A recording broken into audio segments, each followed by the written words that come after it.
que não pôde comparecer. Os nossos palestrantes de hoje, vou começar pelas damas. A professora Karina de Castro Quirino, ela é doutoranda em Direito Público pela UERJ, ela é mestre em Teorias Jurídicas Contemporâneas pela UFRJ, ela é pesquisadora do Laboratório de Estudos Teóricos e Analíticos sobre o Comportamento das Instituições e tem experiência na área de Direito Administrativo, Constitucional, Direito e Economia e Filosofia Jurídica. E é advogada. Então, por favor, professora.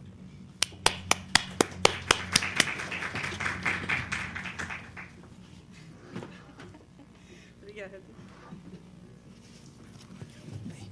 O outro palestrante é o professor José Vicente dos Santos de Mendonça.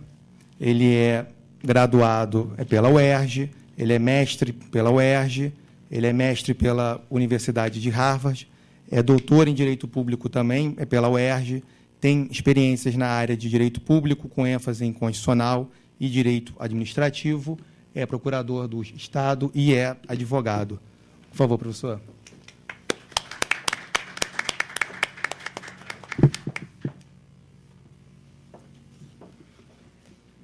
Bem, o nosso evento ele vai até meio-dia. Então, nós vamos fazer o seguinte, eu vou dar a palavra aos palestrantes, tá? E depois nós vamos abrir para perguntas. Então, quem tiver interesse, tem um microfone que ele vai passar para todo mundo, ou aquela pessoa que, de repente, não se sente bem falando ao microfone, também teremos algum papel para fazer a anotação, entrega aqui que eu faço a pergunta. E aí, se quiser, direciona, ou tanto para a professora Karina, quanto para o professor José Vicente. Tá. Então, para abrir o nosso evento hoje, eu vou passar a palavra ao professor José Vicente dos Santos de Mendonça. Por favor, professor. Bom dia a todos. Agradeço o convite do Fórum Permanente de Direito Constitucional da EMERGE. É realmente uma honra estar aqui. O Tribunal de Justiça e a EMERGE, como sua escola de magistratura, tem prestado um papel fulcral para o desenvolvimento dos debates aprofundados sobre direito público e direito constitucional no nosso Estado. Agradeço também o convite à doutoranda e professora Karina, que vem pesquisando novos aspectos da regulação da economia, com ênfase na psicologia social, na psicologia experimental. Certamente trará assuntos novos e interessantes para muitos dos senhores. Agradeço também e saúdo o doutor Leandro, eminente advogado, presidente da mesa. Agradeço também a cada um de vocês, plateia, vejo alunos da Universidade Veiga de Almeida, colegas mestrandos e doutorandos da FRJ, da UERJ. É uma honra tê-los aqui numa manhã de sexta-feira. Também saúdo os servidores, enfim. Obrigado, muito obrigado pela presença dos senhores. Tema da minha palestra, tem um tema bastante amplo, o título é bastante amplo, Regulação e Políticas Públicas. Eu poderia escolher diversos recortes, diversas abordagens para ele. Eu busquei fazer um tratamento, uma abordagem bastante, também, digamos, palatável. Eu não vou entrar muito em detalhes técnicos de regulação e política pública, vou fazer um apanhado geral sobre judicialização de políticas públicas na teoria e na prática. Então, eu vou falar sobre o título da minha palestra se chama Os 7 Pecados Capitais do Discurso e da Prática Jurídica sobre Políticas Públicas no Brasil. Acho esse debate especialmente pertinente porque ontem saiu o voto do ministro Marco Aurélio numa DPF que foi proposta pelo PSOL, instado pelo laboratório, pela Clínica de Direitos Humanos da UERJ, capitaneada pelo professor Daniel Sarmento.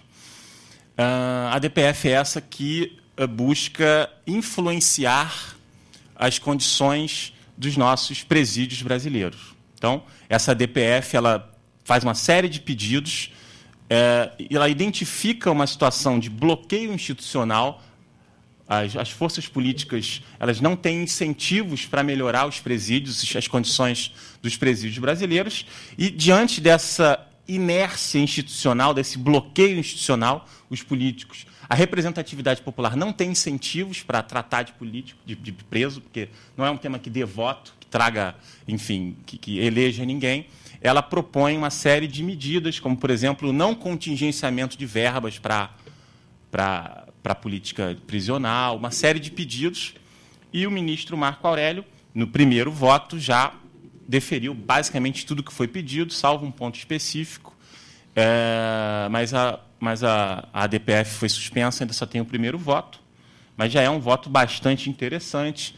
Provavelmente essa decisão a decisão dessa ADPF vai ser um leading case sobre judicialização de políticas públicas no Brasil. Inclusive, o voto do Marco Aurélio, que recomendo que vocês baixem na internet e deem uma lida, tem 36 páginas, mais ou menos, já trata de temas relativamente inovadores e sofisticados no debate sobre políticas públicas hoje, incorporando experiência do direito comparado, nomeadamente da jurisdição constitucional da Colômbia, sobre a ideia de estado de coisas inconstitucional.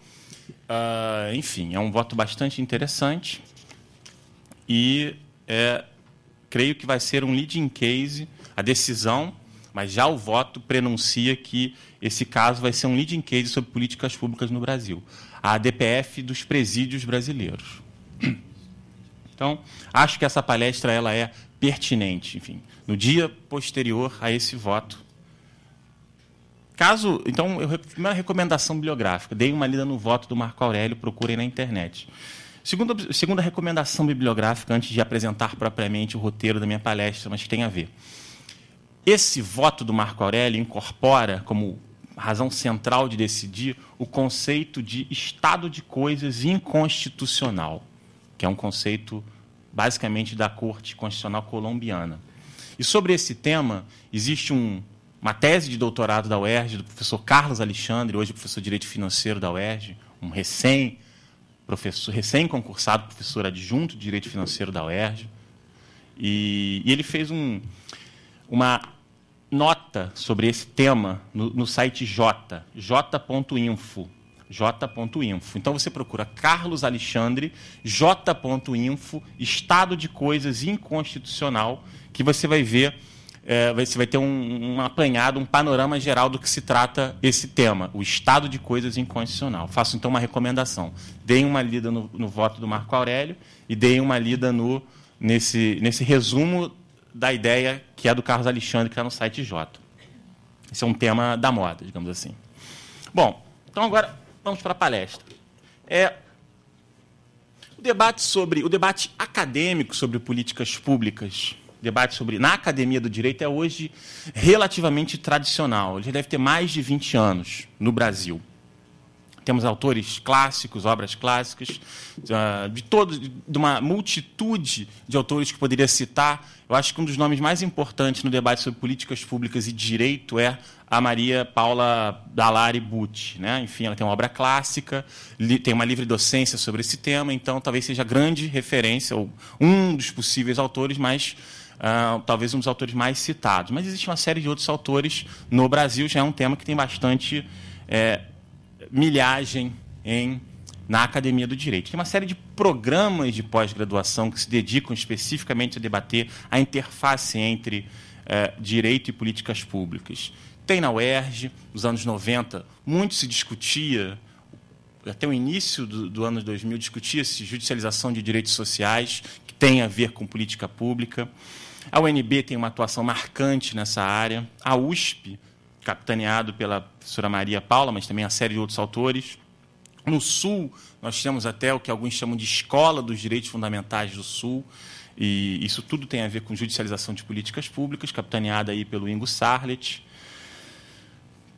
Posso citar aqui, por exemplo, um programa relativamente novo, que é o programa de pós-graduação da Unirio, que se chama Direito e Políticas Públicas. Então, a linha da Unirio é especificamente essa, e uma série de outros programas de pós-graduação e autores e toda a produção no corpo desses programas que trata de políticas públicas associadas ao direito.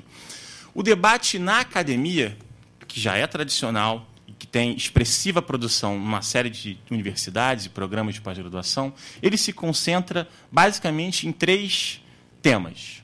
O que é a conceituação de políticas públicas e direito, fica se sofisticando, debatendo, refinando o conceito.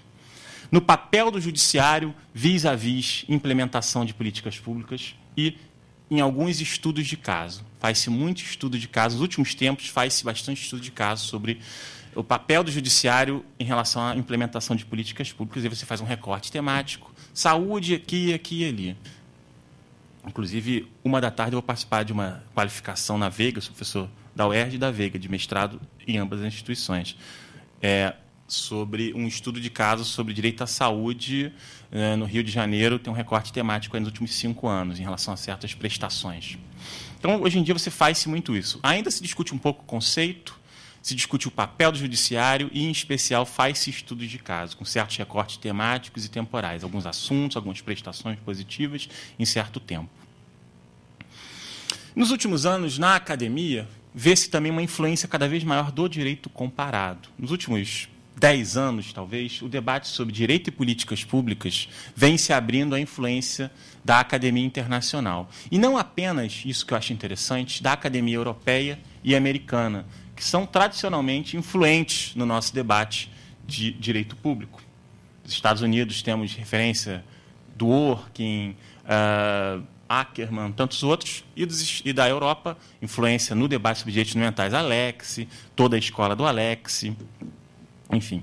Mas vem se abrindo o debate sobre políticas públicas também para a influência da prática e da academia dos nossos irmãos da América Latina. Enfim, nós temos influência cada vez maior da Universidade Católica do Chile, por exemplo, autores colombianos, e a jurisprudência da Suprema Corte da Colômbia é muito influente, tanto que essa ideia de estado de coisas inconstitucional que mencionei no início é uma coisa da Suprema Corte colombiana. Então, o direito das políticas públicas vai se abrindo à influência do direito comparado e, digamos, encontrando novas fronteiras geográficas. Não apenas Estados Unidos e Europa, mas também América do Sul, enfim, experiência África do Sul, por exemplo, também, as pessoas discutem judicialização, o processo de formação da Constituição da África do Sul. Isso, então, são temas que vêm sendo incorporados no nosso debate, muito também em função do acesso à informação permitido pela internet e também por uma certa popularização da internacionalização da academia. A gente cada vez mais manda alunos para outros países. Muita gente vai para a Europa, muita gente vai para o Sul, tem ainda muita gente que vai para a Argentina, enfim. Não sei se tem uma grande proeminência nesse debate, mas a gente manda muita gente para Portugal e a academia brasileira vai se internacionalizando. Na prática, então, eu falei, esse é o estado de coisas na academia do debate. Na prática do direito, ou seja, no Law in Action, veja que desde a Constituição de 88 houve um notável incremento na judicialização de políticas públicas, seja por ação, seja por omissão. Então, identifica-se uma omissão, ajuiza-se algum tipo de ação judicial, algum tipo de demanda, buscando suprir aquela omissão. Ao ponto de, segundo alguns autores, nós termos hoje um estado de hiperjudicialização da sociedade e da política. Alguns autores afirmam que o Brasil é o país mais judicializado do planeta Terra. Talvez alguma coisa na Indonésia, mas não existe referência no direito comparado, na prática do direito comparado, de país com tanta ação em relação a questões morais e políticas controversas. Então, tem um artigo interessante do Oscar Vilhena Vieira, que já tem algum tempo, chamado Supremocracia. Procurei na internet. Ele narra um pouco isso. E, aliás, o Supremo tem poderes que também não são encontrados em muitas outras jurisdições. Nós temos uma sociedade e uma prática política que é judicializada como poucas no planeta Terra. Nós temos uma sociedade e uma prática política que é judicializada como poucas. E nós temos um órgão de cúpula, que é o Supremo, que tem poderes como talvez nenhum outro no planeta Terra. Poderes de pauta, atuação, ação, enfim. Nós chegamos.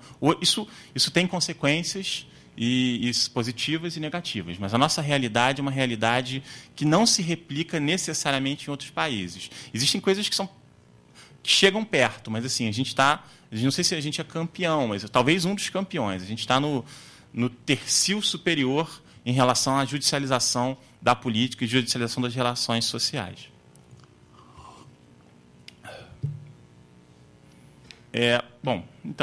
Então, diante desse panorama em que nós temos uma prática muito influente de judicialização de políticas públicas e uma academia relativamente consolidada em relação a esse debate, já é possível, ao longo de tantos anos, de tantas experiências, fazer um diagnóstico, que é isso que proponho na minha palestra. Um diagnóstico de alguns dos problemas, tanto do debate quanto dessa prática de 25 anos de debate jurídico sobre judicialização de políticas sociais. Então, a minha proposta para esta manhã é a de percorrer em 7 pontos alguns problemas da prática e da teoria sobre judicialização das políticas sociais no Brasil. Como disse, é uma palestra que é uma palestra com conteúdo relativamente geral, mas eu vou trazer alguns exemplos em cada ponto, em que eu procuro identificar alguns problemas, 7 pecados capitais, mas não apenas criticar, mas também sugerir algumas possíveis soluções para esses problemas, para esses pecados, enfim. Então, esse é o roteiro. Eu vou apresentar 7 possíveis problemas, indicando algumas ideias de soluções. Não tenho pretensão de esgotar o debate, enfim, é apenas uma ideia, né? Enfim, ninguém é dono da verdade.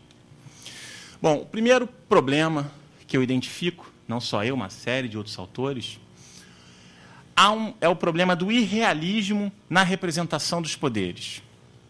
No debate sobre judicialização de políticas públicas, nós temos uma narrativa tradicional que representa os poderes de forma irrealista.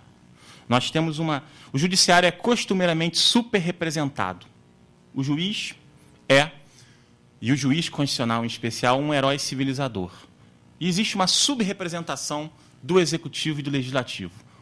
O executivo e o legislativo ele é narrativamente apresentado como um subpoder, um poder que age de forma corrompida, corrupta, muito próximo à captura por interesses escusos. Então, eu diria que, numa certa narrativa tradicional do debate sobre judicialização de políticas públicas no Brasil, o judiciário é superrepresentado como um herói civilizador e executivo e legislativo são subrepresentados como poderes, enfim, toscos. É o legisladorzinho ali, é o executivo que é um corrupto, que é um corrompido, e o herói é o campeão moral da sociedade. Eu diria que executivo e legislativo não são levados a sério, usando uma expressão que se tornou célebre a partir do título de um artigo, depois de um livro do Ronald Dworkin, professor de filosofia da Universidade de Nova York, tradicionalmente também da Universidade de Oxford, né, professor alma mater. Então, eu acho que a narrativa dos poderes é uma narrativa irreal. A consequência dessa superrepresentação de judiciário e subrepresentação de executivo e legislativo é que o debate acaba sendo concentrado na mão de juízes e advogados e estudantes de direito que querem ser advogados ou juízes ou promotores, enfim, defensores e tal. Isso tem uma consequência, isso reduz o pool de informações disponíveis, isso reduz a complexidade do debate. Você sempre juridiciza no limite, porque você está falando de advogado para juiz, de promotor para juiz, de defensor para juiz. E você tem um problema que é o problema originário da própria superrepresentação e subrepresentação dos poderes. Então, nós temos um primeiro problema que é a redução da complexidade da forma do debate. É um debate jurídico, sim, mas é um debate que se faz apenas entre 2 ou 3 grupos institucionais específicos. E o segundo problema é que são os problemas inerentes a essa super e subrepresentação de poderes. Quando você idealiza uma instituição e subidealiza outra, você acaba tratando com estereótipos de lado a lado.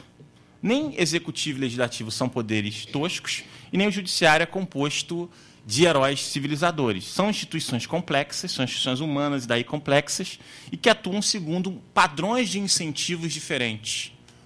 o Poder Legislativo tem um padrão de incentivo que o leva a agir segundo segundo os modelos. Então, ele tem um incentivo a atuar de forma a decidir com certas generalidades, porque ele não tem como decidir, tomar uma decisão moral complexa ali, porque isso pode implicar daqui a 4, 5 anos na perda de voto.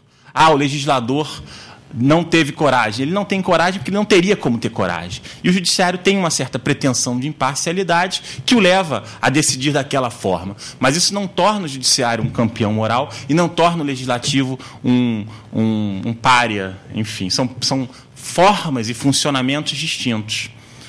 O problema de a gente fazer esse discurso essencialmente entre advogados e operadores institucionais de direito lato sensu, juízes, promotores, procuradores, defensores, estudantes de direito, mestres, doutorandos em direito, é que a gente acaba puxando o debate, a embocadura, para o que a gente conhece, porque a gente tem, digamos assim, conforto, que é juiz, judiciário, promotor, defensor e tal, que é o que a gente conhece. Só que o debate ele pode e deve ser mais amplo. A gente não tem tanta familiaridade com executivo e legislativo, tanto quanto a gente tem com o juiz. A nossa fórmula, o nosso modelo padrão de profissional, quando você na graduação está ensinando, os grossos querem o juiz, mas e o Supremo entende como? Então, o nosso modelo ouro de atuação institucional é o judiciário. E a gente acaba ignorando executivo e legislativo, e a gente acaba subrepresentando esses dois poderes. A ciência política, por exemplo, não tem isso. Então, a gente precisa abrir os nossos corações e as nossas mentes para, por exemplo, a ciência política e a sociologia. Bom, isso então me parece o primeiro problema. A gente tem que ter uma compreensão mais complexa dos poderes, mais ampla. Não segundo estereótipos, mas segundo um modelo mais empírico e complexo de atuação. Segundo problema do debate e da prática sobre políticas públicas no Brasil, a preferência pela argumentação abstrata. Esse é o segundo problema. Muitas decisões sobre políticas públicas, elas operam segundo o uso de argumentos estritamente teóricos, argumentos de filosofia política, de filosofia moral, de teoria do direito. Então, você decide segundo a um ideal complexo de igualdade redistributiva, a um ideal de dignidade humana segundo Dworkin, ou segundo, enfim, outro autor, outro filósofo. Eu nada tenho contra a imbricação e a impregnação da prática e da academia brasileira pela filosofia política e pela filosofia moral. Vejo com bons olhos, acho que é válido e importante. Aliás, acho que a academia e a prática do direito no Brasil sempre buscaram uma ciência ou ciências de apoio. Direito público, nos anos 60 e 50, era ali uma história das instituições, uma história política feita por diletantes, foi se sofisticando. Hoje em dia tem um pendor para a filosofia política, para a teoria moral, para a filosofia do direito e indica caminhos, aponta para a psicologia e para a ciência política. Mas o problema de você decidir segundo a um princípio moral complexo é que nem todo mundo precisa concordar com aquilo e nem todo mundo conhece aquele padrão de argumentação. E tem um problema também de recorribilidade, de controlabilidade da decisão. Você não necessariamente consegue recorrer de uma decisão que diz que você opera segundo um ideal de igualdade complexa, você decide segundo um ideal de igualdade complexa. Aquilo é um padrão filosófico que nem todo mundo conhece, você não tem como recorrer claramente em relação àquilo. Então, é um problema de... nós sofisticamos a academia num caminho de filosofia política, de filosofia moral, que, por vezes, gera uma complexidade no controle dos argumentos de fundo. E veja que esse padrão do working, etc., sendo cada vez mais adotados como razões para decidir, geram, ou vem gerando, sentido numa série de setores da nossa prática. Eu trouxe aqui um projeto de lei do Senado que busca introduzir alguns dispositivos na Lei de Introdução às Normas do Direito Brasileiro. É um projeto de iniciativa do senador Anastasia, mas que foi elaborado pelos professores Carlos Ari Sanfeld e Floriano Azevedo Marques Neto, que é titular da USP de Direito Administrativo. Então, esse projeto de lei, ele reage ao que talvez os professores Carlos Ari e Floriano estão identificando como uma preferência pela argumentação abstrata nas decisões e traz, já no seu artigo inicial, é o projeto de lei do Senado número 349 de 2015, depois vocês deem uma olhada também. Ele, então, introduz dispositivos na lei de introdução às normas, antiga lei de introdução ao Código Civil.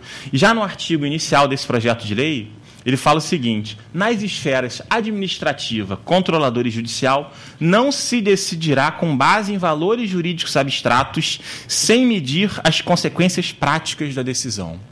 Então, veja que se esse projeto de lei for virar lei, o juiz não poderá decidir com base em valores jurídicos abstratos, sem medir as consequências práticas, concretas e efetivas da decisão. Eu vejo isso como uma sinalização, como uma reação a esse debate e essa prática jurídica que acaba se fazendo de forma bastante, digamos assim, sofisticada, porém, às vezes, desenraizada de consequências concretas.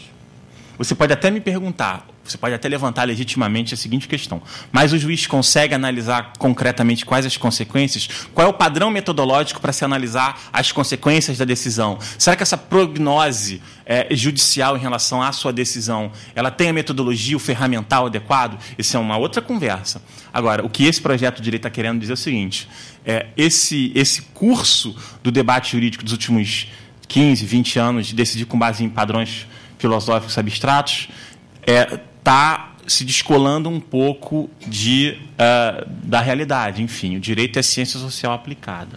Isso é mais uma tendência. Não estou dizendo que em todo caso é assim, que toda decisão de política pública necessariamente incorpora esse padrão de decisão. Não estou dizendo que... Enfim, eu estou dizendo apenas, isso é uma tendência. Se nota essa tendência, tanto que existe esse projeto de lei que está buscando trazer esse ponto, baixar um pouco a bola, entendeu? Então, esse é um segundo problema do debate. A preferência pela argumentação abstrata. Terceiro ponto, que chamei de preconceito / ignorância contra a quantificação, contra os números, contra os elementos objetivos. Advogados e juízes mandam logo ao contador quando percebem algum elemento numérico na inicial, enfim, que busca a alteração de alguma política pública, que busca a implementação de alguma política pública ou a construção de uma política pública. Nós temos uma certa resistência a números, a tabelas, enfim, a padrões numéricos. Isso me parece um problema do nosso debate. Isso tem uma explicação de formação. Nos Estados Unidos, por exemplo, isso não é assim. Quem já teve a experiência, que eu acho válida, de conhecer a academia e a prática americana, sabe que lá, numa aula de graduação de Direito, os alunos abrem tabela, abrem gráfico, abrem número. Professor, eu participei de um grupo de estudo, de pesquisa pequeno, com o professor Michael Sandel, que é um professor de filosofia política que discute comoditização dos mercados. E os textos que o Sandel passava para a gente, tinha gráfico, tinha tabela, tinha número, e tinha matemático na turma, e as pessoas discutiam sobre matemática. Então, tem uma explicação para juízes e advogados terem preconceito / ignorância em relação a números. Essa explicação é a nossa formação como advogados, lato sensu. Nos Estados Unidos, a graduação em Direito é uma pós-graduação profissional, é um JD, é um Juris Doctorate, que dura 3 anos. Antes, o graduado em Direito, o advogado, ele já tem um college, ele já é graduado em alguma coisa antes. Então, ele já passou 4 anos por uma universidade e depois ele faz mais 3 anos para poder ser advogado, ou seja, ele fica 7 anos na faculdade. Ele tem uma formação anterior de 4 anos, depois ele fica mais 3 anos para virar advogado. E, em regra, nas universidades top, essa formação base aqui é a ciência política, que nos Estados Unidos é a ciência política de base empírica, é a matemática e a economia.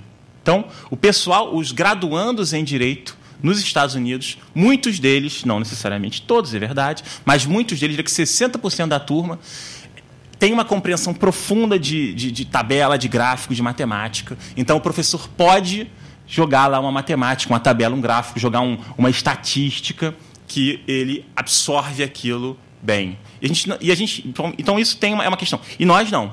a gente sabe muito bem, a nossa graduação em Direito, 5 anos, a gente não trata disso, talvez no início ali, introdução à economia, 1, 2 anos, no máximo, né? E fica por isso mesmo. Aliás, o nosso perfil de graduando em Direito é aquele cara que não gosta de matemática. Quantas e quantas vezes você já não ouviu isso? Eu vou fazer Direito porque eu não sou bom em matemática, em física, mas eu sou bom em história. Então, você tem, na raiz da sua formação, uma rejeição fundacional pela matemática, pela estatística, por elementos mais concretos. Talvez houve, então, um viés de seleção. Os nossos advogados, os nossos juízes, são pessoas que gostam de argumentos abstratos. Eles gostam de narrativas, entre aspas, literárias, mas eles não gostam de dados, de tabelas, de estatística. Isso é um problema. Isso repercute enquanto problema. Porque daqui a 20 anos, você vai ter um juiz, um desembargador, um ministro do Supremo, que tem lá uma deficiência em relação a operar com números, com gráficos, com tabelas. Então, no fundo, e quando a gente está discutindo políticas públicas, a gente está discutindo padrões de justiça redistributiva, a gente está buscando consequências. Consequências são coisas reais. São argumentos práticos quanto a resultado. Se você, lá na origem, era um cara que odiava matemática, realidade concreta, dura, pura e dura, daqui a 20 anos, quando você for ministro supremo, você vai ter uma certa resistência a entender e compreender. É claro que você pode servir de contador, de perito, de etc. Mas a sua formação enquanto decididor do caso é uma formação que, em alguma medida, reage à quantificação. E a gente vê isso. E daí isso é um problema no debate sobre políticas públicas. A gente está falando de consequências de decisões para coletividades. Então, de um lado você discute, você decide com base em argumentos abstratos, e de outro você tem uma resistência à quantificação diante de sua formação. Isso gera uma tempestade perfeita, na qual você tem uma tendência a decidir conforme padrões morais abstratos, ignorando ou sem ter a expertise necessária para decidir conforme a consequências concretas. Não sei se esse projeto, por exemplo, vai ser aprovado, como é que vai se dar a formação dos nossos cursos de Direito, nossos cursos de graduação. E qual seria uma solução para isso? Então, eu apresentei o problema, uma possível solução que eu estava pensando. Uma solução futura, mudança de formação. Isso é uma proposta bem abstrata, né? Eu creio que o advogado de direito público do futuro ele vai ser menos e menos um filósofo, um dogmático e um filósofo, e mais um dogmático, um filósofo e um microeconomista. Ele vai ter que saber ser minimamente versado em estatística, em contabilidade, enfim. Ele vai ter que ter alguma expertise de ciência política de base empírica, por exemplo. Saber fazer pesquisa qualitativa e quantitativa. Isso é uma proposta para o futuro. Algumas graduações mais modernas no Brasil vêm incorporando essa ideia da interdisciplinaridade, mas isso ainda não é o padrão da formação do graduando no Brasil. Enfim, nosso graduando ainda é um jurista, né? aquele douto, aquele teórico que escreve tratados, que é um cara erudito, que conhece a Itália, que a Itália um autor escreve sobre o tema. Ele é aquele erudito. Nosso padrão de jurista ainda é do operador institucional do direito, ainda é o jurista, isto é, o douto que escreve tratados, e não, digamos, o cientista político de base empírica que opera segundo um raciocínio consequencialista. E que também é versado em filosofia moral e filosofia política. Não estou chutando o balde com o bebê dentro, não. Estou só apenas delineando e criticando o bebê na banheira, né? Não é no balde. Bom, o balde também serve para banhar bebê, mas, em regra, a historinha é da banheira, né? Olha, tem um evento ali de maioridade penal. Então a gente tem que tomar cuidado ao chutar o balde com o bebê. Aliás, botar o bebê dentro do balde, talvez o pessoal da maioridade vai criticar também, né? Mas, de repente, uma coisa mais orgânica, mais alternativa, você resolve dar banho no bebê dentro do balde, né? Porque a banheira é muito conservadora, tradicional. A tendência, de repente, é dar banho do bebê no balde. Enfim, certamente é mais barato, né? Você já tem o balde, não precisa comprar uma banheira, né? Talvez não seja muito confortável para o bebê. Bom, enfim, digressões à parte sobre bebês e baldes, eu acho que existe esse problema de ignorância barra preconceito em relação à quantificação. Sim, isso é, então, um problema.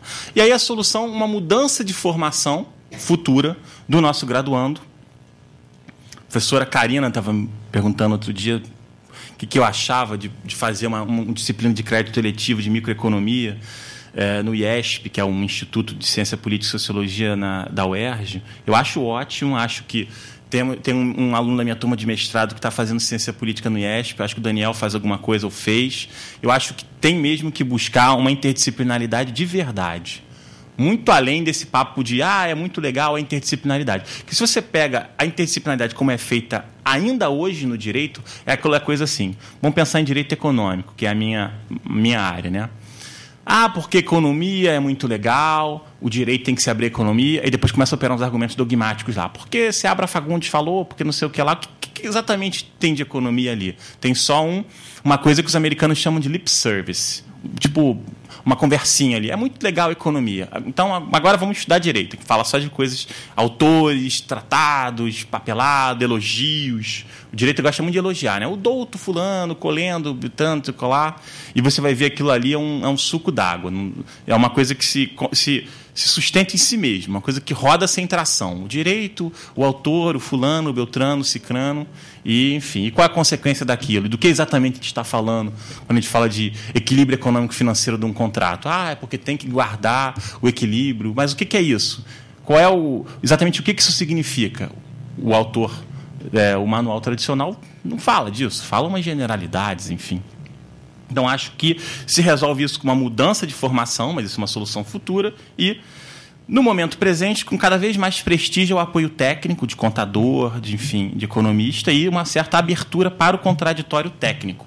Porque se o juiz se o juiz de direito vai virar um juiz que julga e aponta consequências práticas, ele tem que abrir para um contraditório em relação a quais serão essas consequências práticas. Então, um juiz de direito que se torna um juiz de consequências é um juiz que se abre para um debate profundo sobre método e sobre o padrão de constituição dessas consequências. Então, eu acho que isso é uma mudança que já se pode fazer hoje. Abrir para um contraditório técnico de verdade. E veja, se você decide segundo consequências, você decide segundo um padrão que é possível, ainda que com uma certa dificuldade, deficiência de formação, ser controlável, ser criticável. Se você decide segundo um padrão moral abstrato, o que você vai... Como assim? Você não tem como exatamente debater aquilo. A igualdade complexa do working. O que você vai falar? Enfim, eu não concordo. Eu falei, beleza, você não concorda. Mas se você fala assim, não, esse tipo de política pública de intervenção aqui nessa prisão aqui, tem essa consequência aqui e aqui. Aí você vai dizer o seguinte, não tem, porque já foi isso, já se começou incrementalmente a fazer aqui e o resultado foi ruim, então isso aqui está errado. Essa premissa empírica está errada, ela é subótima em relação à alegação que você está fazendo, enfim. Um debate sobre consequências é um debate mais complexo, mas é um debate que permite uma racionalidade um pouco maior do que um debate que se faz puramente no terreno da abstração. Isso traz problemas, mas isso também, enfim, pode ser um caminho aí para o direito público do novo milênio e para o debate sobre regulação das políticas públicas e judicialização das políticas públicas, né? Na verdade, estou falando sobre judicialização das políticas públicas. Bom, um grande problema que não tem uma solução clara, o quarto problema, é o seguinte: num debate sobre judicialização de políticas públicas, é muito difícil e muito frequente que as decisões se façam decisões que usam razões não públicas, sejam razões ideológicas, sejam razões morais. Uma política pública ela incorpora uma determinada visão de mundo, uma mundivisão, num sentido ou em outro. Seja uma política pública adotada numa lei que se declara inconstitucional, seja uma política pública que se pleiteia ao judiciário implementar diante de uma omissão. Isso gera uma tensão com a ideia de imparcialidade do julgador. Eu acho que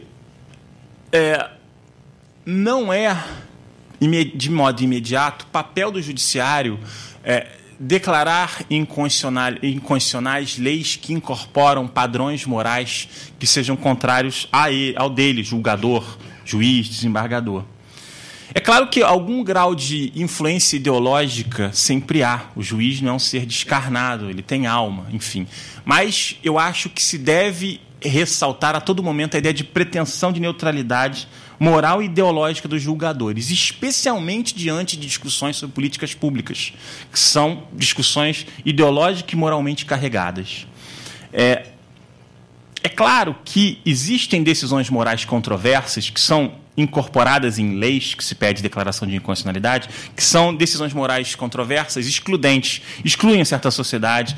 Não pode fazer isso porque você é um ser, pressupõe um desvalor moral de certo grupo da sociedade. O homossexual não pode fazer isso, não pode fazer aquilo.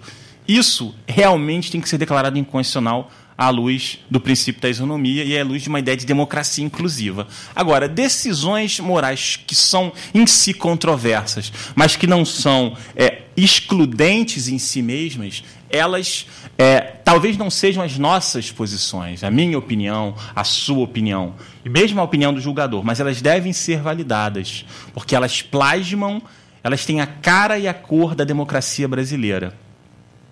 Outro dia não, tem um ano, eu participei de uma banca de mestrado, de um mestrando da UERJ, que falava sobre prostituição, razões para a regulamentação.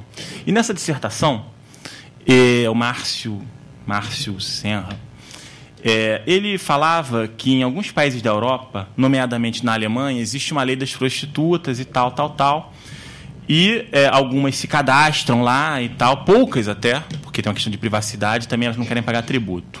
Mas tem lá uma lei e tal. E ele apresentava nessa dissertação razões para você regulamentar uma lei da prostituição no Brasil e tal. E eu estou convencido de que existe boas razões, enfim, estou convencido pela tese do Márcio. Só que, por exemplo, isso ele não propunha. Se você, eu não acho que seja adequado uma ação, uma DPF que seja, para regulamentar, com base em algum direito fundamental, uma espécie, para regulamentar a prostituição no Brasil. Não sei se, pelo menos não imediatamente eu vejo isso como um argumento constitucional claro, porque eu acho que existe uma decisão moral em não deliberar sobre uma lei geral de prostituição no Brasil. E essa decisão, que não é a minha, porque, como eu disse, eu estou convencido de que seria bom, mas é uma decisão moral aceitável, enfim. Existem razões que não são razões imediatamente de exclusão de grupo para uma não regulamentação da prostituição no Brasil.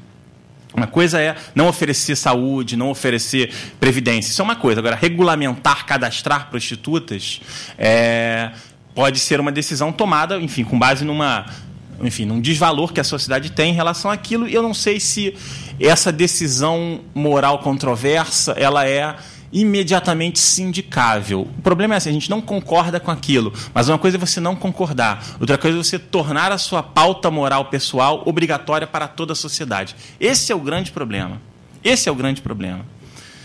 Porque opiniões morais são opiniões em relação às quais a gente tem, por definição, muita convicção de sua certeza. Justamente por isso que são opiniões íntimas, morais. Eu odeio, eu amo, eu quero, mas isso é uma coisa. Elas são justamente opiniões cativantes em si mesmas. Mas isso não significa que elas devam ser o padrão de conduta da sociedade, simplesmente porque, para nós, elas são bastante apaixonantes.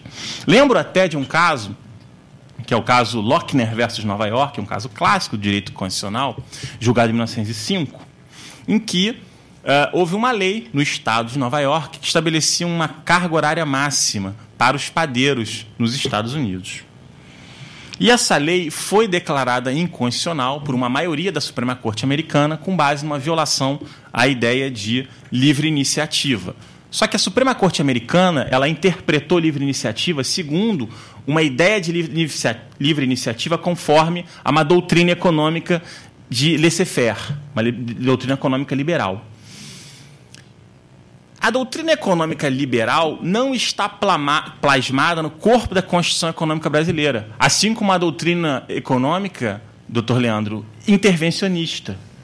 A Constituição econômica, como a Constituição brasileira, é a Constituição de todos nós. Não apenas das pessoas que são liberais, não apenas das pessoas que são social-democratas, não apenas das pessoas que acham que seria muito válido que o Estado intervisse bastante na economia.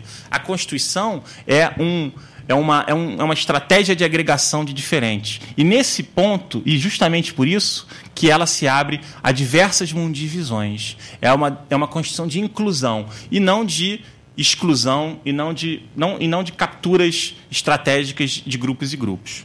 Então, essa decisão Lochner versus Nova York foi tomada pela maioria da Suprema Corte Americana com base numa interpretação partidária de livre iniciativa. E tem um voto vencido nessa decisão, Lochner versus Nova York, que é o voto do juiz Holmes, que muito bem demonstra o que quero dizer, o que sinaliza o que deve ser a atuação do juiz diante de uma opinião, de uma questão moralmente controversa. Eu vou me permitir ler o trecho, porque ele é muito significativo para esse debate.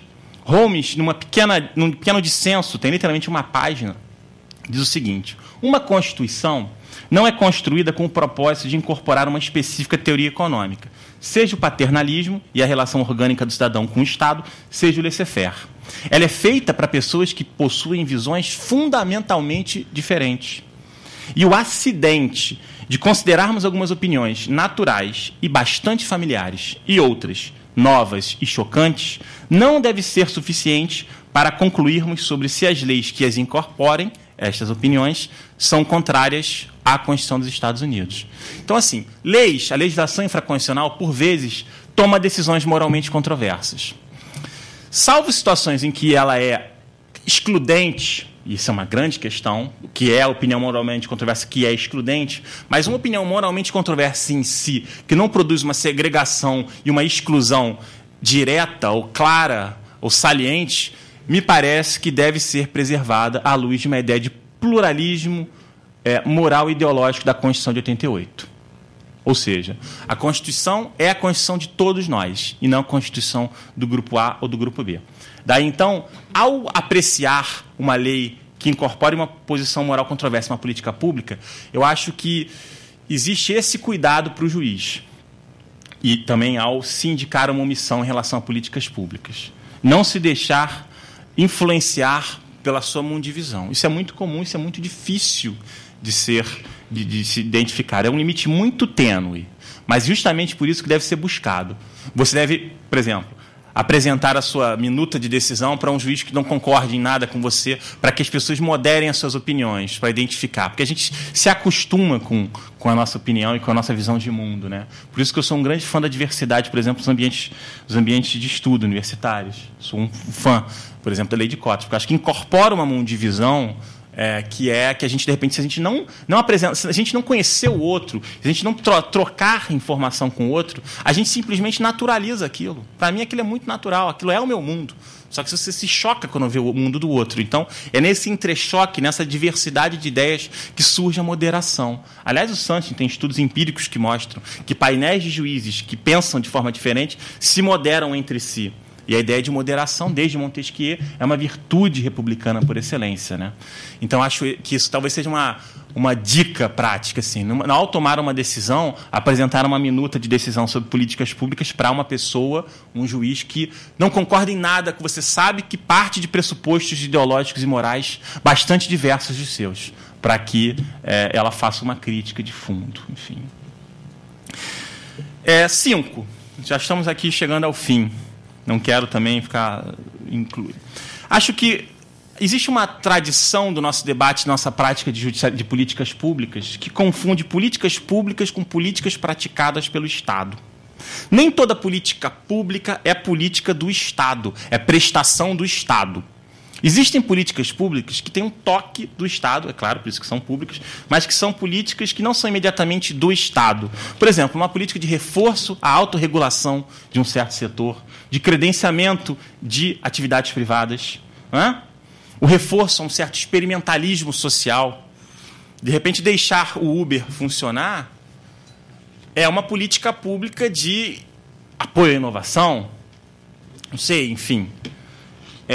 ou não invalidar uma lei que regulamente o Uber também Assim, nem toda política pública é política do Estado.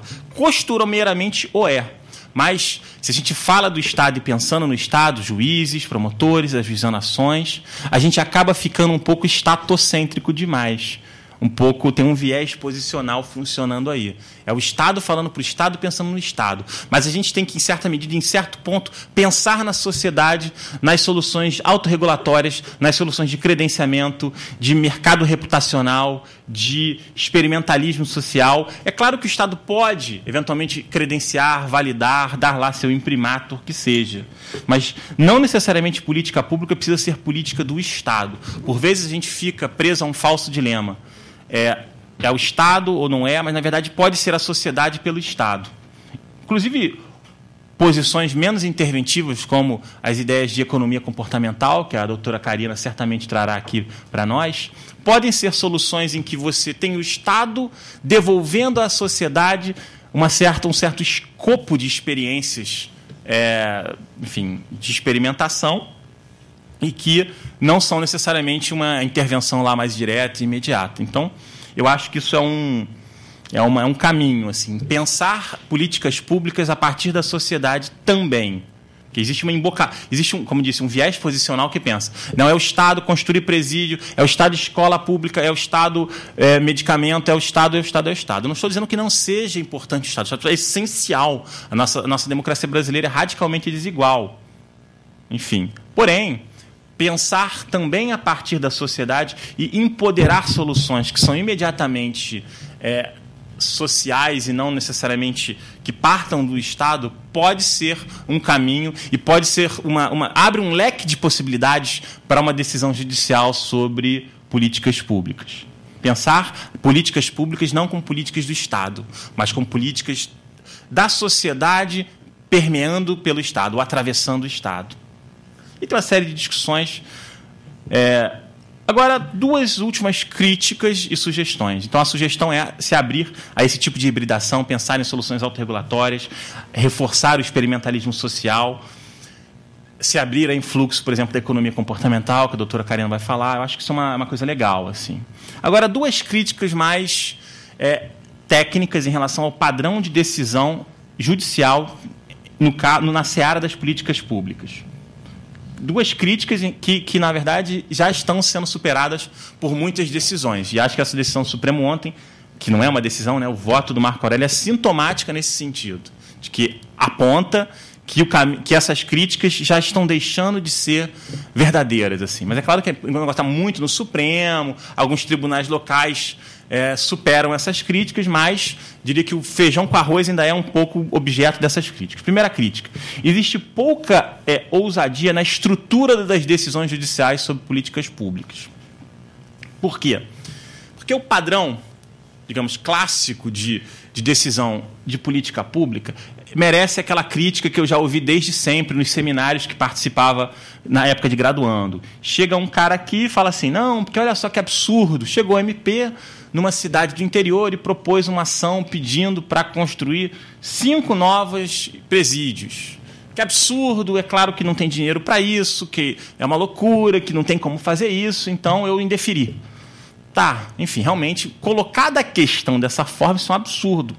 Só que a decisão não precisa ser necessariamente sim ou não. Pensar desta forma, uma decisão judicial de política pública, é pensar de forma limitante e limitada.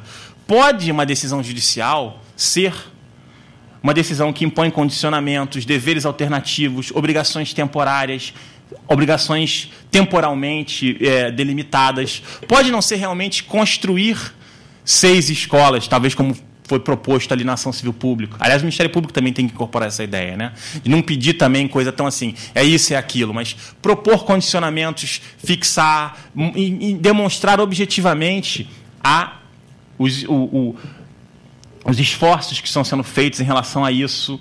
Enfim, uma decisão judicial não precisa ser num campo complexo, escorregadio e experimental, como as políticas públicas, uma decisão de sim ou não, mas pode ser uma decisão de quando, de durante, uma decisão de condicionar a certa coisa. E aí, a minha última crítica, né? Que existe uma pouca ousadia no acompanhamento da execução de decisões judiciais sobre políticas públicas. Tradicionalmente, a decisão judicial, defiro, indefiro, julgo procedente, julgo improcedente, e acabou. E a execução é outro papo. Ora, uma decisão sobre políticas públicas é uma decisão que envolve uma variável infinita de fatores, de elementos, recursos, expertise de órgãos administrativos, de órgãos políticos, de órgãos técnicos, acompanhamento, índices. Não pode a decisão judicial e o ofício jurisdicional se limitar a dizer sim ou não, e ele não pode se limitar a, digamos, transitar em julgado. A experiência da Colômbia é muito legal nesse sentido.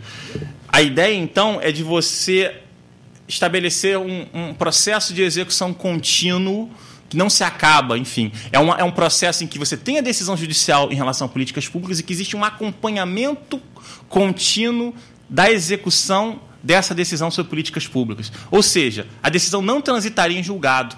Ou transitaria em julgado, a execução, depois de muito tempo, enfim, depois de 10 anos em que haveria uma fiscalização pelo próprio tribunal, pelo próprio judiciário, ou acompanhando, se fazendo acompanhar de órgãos da administração, compartidamente fiscalizando a execução do judiciário sobre políticas públicas. Então, duas não ousadias. Achar que decisão sobre políticas públicas é sim ou não, quando pode ser talvez e condicionar, e achar que o ofício jurisdicional se limita à decisão. Mas quando, na verdade, talvez o mais difícil é acompanhar e garantir a execução do julgado. E acho que isso deve ser feito pelo judiciário também. É claro que isso abre uma gama de... A complexidade está na execução das decisões. Porque aí o judiciário, o juiz, vai ser ordenador de despesa. E acho que tem que ser. Em alguma medida tem que ser. Se ele quer garantir efetividade de suas decisões, ele tem que assumir esse papel para si. Ontem o Tiago, o procurador do Estado de São Paulo, que estava defendendo a posição do Estado de São Paulo na ADIM, na DPF dos presídios, falou: o judiciário não pode se rebaixar ao papel de ordenador de despesa. Eu não vejo isso como rebaixar-se a um papel. Eu acho que é um papel que ele se integra numa decisão judicial sobre políticas públicas. Isso é uma litigância estratégica, são casos complexos. Casos complexos demandam processos complexos de execução, de fiscalização. Então, inclusive, talvez ordenar a despesa, sim. É claro que isso é uma coisa bastante... que causaria arrepios a uma visão mais canônica de separação de poderes. Mas as pessoas já estão dando adeus ao Montesquieu e eu estou dando um adeus de fato.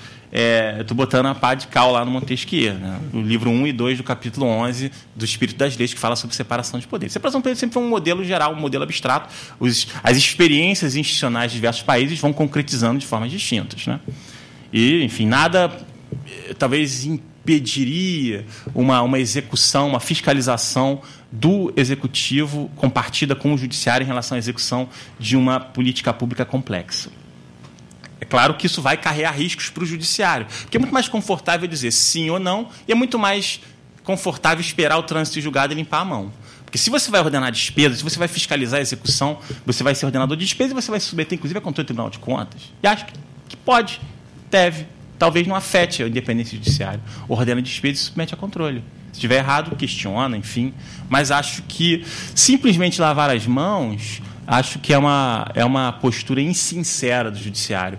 Por quê? É muito fácil dar uma sentença bonita num caso complexo. O problema é executar. Diziam os latinos, os vasos vazios ressoam muito. É claro, se você dá uma sentença sobre dignidade da pessoa humana e depois você diz, toma aí, executivo, executa isso aí, é muito mole, é fácil, né? Agora, o que é isso exatamente? Aí você vai assumir responsabilidades. Decidir com base em consequências, complicado. Decidir de forma condicional, complicado. E garantir as condições e fiscalizar a execução da sua decisão. Complicado. Então, o judiciário, nesse novo milênio, ele é um judiciário consequencialista.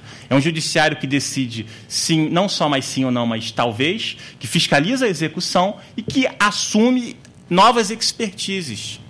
Isso é, talvez, uma forma de se fazer um debate sobre políticas públicas junto ao judiciário que ultrapasse generalidades e lavações de mão. Tipo, decidi e ponto. Então, conclusão. Eu acho que nós temos que ter uma mudança de formação dos nossos graduandos e talvez dos nossos juízes, Eu acho que nós temos que caminhar sem esquecer o debate de filosofia moral complexa, mas para uma análise de consequências mais consistente. E acho que a atuação do judiciário em relação a políticas públicas é relevante e estratégica, mas deve ser, em relação a questões morais complexas e divisíveis, discreta, e em relação às demais questões que são propriamente judicializáveis, flexível, e deve ser constantemente monitorada pelo próprio judiciário, eventualmente pedindo apoio do executivo, enfim, do legislativo. Fiz uma apresentação ampla, com algumas ideias, trouxe alguns exemplos, mas o meu foco é mais em trazer ideias para que a gente possa discutir, e agradeço mais uma vez ao doutor Leandro, saúdo a presença da minha querida Karina, saúdo a presença dos nossos mestrandos e doutorandos, dos nossos alunos, a aluna da Veiga, que vi que chegou ali, a ex-aluna da Veiga, o pessoal da UERJ, os servidores, enfim. Para mim é uma alegria estar aqui com vocês nessa manhã de sexta-feira, discutindo políticas públicas. E, com isso, passo a palavra ao nosso presidente, doutor Leandro.